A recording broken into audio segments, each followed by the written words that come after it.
Kaum muslimin jamaah salat Jumat rahimakumullah. Dalam kitab Al-Hikam, Ibnu Athaillah As-Sakandari rahimahullahu berkata, permulaan adalah pertanda dari kesudahan. Maka barang siapa yang permulaannya karena Allah, maka kesudahannya akan sampai kepada Allah Subhanahu wa taala. Kalimat ini adalah nasihat berharga bagi kita dalam meniti jalan menuju Allah Subhanahu wa taala. Apa yang kita niatkan dan kita lakukan di awal kehidupan kita, jika itu karena Allah Subhanahu wa taala, maka akan berakhir baik di sisi Allah Subhanahu wa taala. Namun bila permulaan kita diliputi dengan niat dunia, ingin penilaian dari manusia, maka bisa jadi akhirnya pun akan jauh dari Allah Subhanahu wa taala. Nauzubillah. Oleh karena itu, mari kita periksa kembali langkah awal kita dalam beragama dan beramal. Adakah karena Allah, atau karena ingin pujian, pingin jabatan, atau kekaguman manusia terhadap kita yang kita lakukan? Untuk menuju akhir yang baik, para ulama menjelaskan bahwa kita perlu menyiapkan diri dengan penuh langkah-langkah penting. Yang pertama yang perlu kita siapkan supaya niat kita itu benar untuk Allah Subhanahu wa taala, kita niatkan dengan penuh keikhlasan. Niatkan semua amal hanya karena Allah. Jangan terjebak dalam riya ataupun ujub ataupun sum'ah. Niatkan ikhlas karena Allah Subhanahu wa taala pada saat kita melakukan kebaikan itu. Kemudian yang kedua, bertaubat dengan sungguh-sungguh. Jangan menunda taubat. Segera kembali kepada Allah sebelum datang ajal menjemput. Taubat itu bukan berarti pada saat kita melakukan kesalahan, setiap menit, setiap detik, setiap helaan napas kita selalu melakukan keburukan atau melakukan dosa, melakukan maksiat kepada Allah, segera akan bertaubat. Karena kita tidak pernah tahu kapan ajal itu akan menghampiri kita. Kemudian supaya apa yang kita mulai dengan kebaikan berakhir dengan baik, yang ketiga, usahakan dari rezeki yang halal. Bukan hanya halal secara hukum, tapi juga benar-benar bersih dari syubhat dan kezaliman kita dalam mendapatkan rezeki yang kita nikmati itu.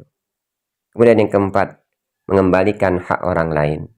Jika pernah menzalimi, pernah menyakiti atau mengambil milik orang lain, segera minta maaf dan kembalikan haknya. Karena itu berhubungan dengan hak sesama makhluk Allah Subhanahu wa taala, yakni hakul adami. Kembalikan jika kita pernah menzalimi atau mengambil hak orang lain. Yang kelima, melunasi hutang ibadah. Tentu mungkin pada saat yang dulu, pada saat kita masih muda, banyak kita melakukan hutang-hutang, yakni kita tidak melakukan kewajiban kita kepada Allah Subhanahu wa taala. Qodhokan sholatnya, qodhokan puasanya yang pernah kita tinggalkan. Jangan sampai membawa hutang ke akhirat kelak. Pada saat kita meninggal, ternyata hutang kita kepada Allah masih bertumpuk. Oleh sebab itu, segera pada saat kita menyadari bahwa kita memiliki banyak hutang kepada Allah Subhanahu wa taala, segera lunaskan. Kemudian yang keenam, menjauhkan dari penghalang amal. Hindari segala hal yang mengganggu semangat kita dalam taat, seperti kemalasan, pergaulan buruk, ataupun gadget yang melalaikan. HP yang terkadang membuat kita lalai dalam mengingat Allah, jauhkan dari penghalang-penghalang itu. Kemudian yang ketujuh, tartibul amal, yakni menertibkan amal. Dahulukan yang wajib daripada yang sunnah. Dahulukan yang fardu ain daripada yang fardu kifayah. Dalam kehidupan rumah tangga, nafkahi istri itu lebih dahulu, tapi jangan lupakan kewajiban kita kepada kedua orang tua. Contohnya, jika kita punya uang dan ingin membeli emas, tapi ibu kita di kampung kekurangan beras, dahulukan ibu kita terlebih dahulu. Kemudian yang kedelapan, istiqomah dalam beramal. Amal kecil yang terus-menerus lebih utama daripada amal besar tapi jarang kita lakukan. Yang kesembilan, menuntut ilmu akhirat, menuntut ilmu lahir dan ilmu batin. Pelajari fikih ibadah dan juga ilmu hati seperti tawakal, tawaddu dan ikhlas. Dan yang ke-10, supaya amal kita itu baik di awal dan akan berakhir menuju Allah Subhanahu wa taala, diterima di sisi Allah Subhanahu wa taala, pilihlah teman-teman yang saleh. Bertemanlah dengan orang-orang yang mengingatkan kita kepada Allah dan mengingatkan kita kepada hari akhirat. Kaum muslimin, jemaah Jumat rahimakumullah. Semua ini adalah bagian dari persiapan kita menuju husnul khatimah. Maka barang siapa yang memulai hidupnya karena Allah, maka ia akan berakhir dalam ridho Allah Subhanahu wa taala. Kaum muslimin jamaah Jumat rahimakumullah. Untuk menutup khutbah kita pada kesempatan ini, mari kita renungi kisah Uwais Al-Qarni, seorang tabi'in yang tidak pernah bertemu Rasulullah Shallallahu Alaihi Wasallam karena sibuk berbakti kepada ibunya.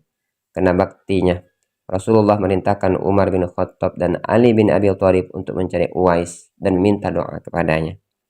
Beliau bukan dikenal karena banyaknya ibadah atau ilmunya, tetapi karena tartibul amal, mendahulukan berbakti kepada ibunya daripada berziarah kepada Rasulullah Shallallahu Alaihi Wasallam.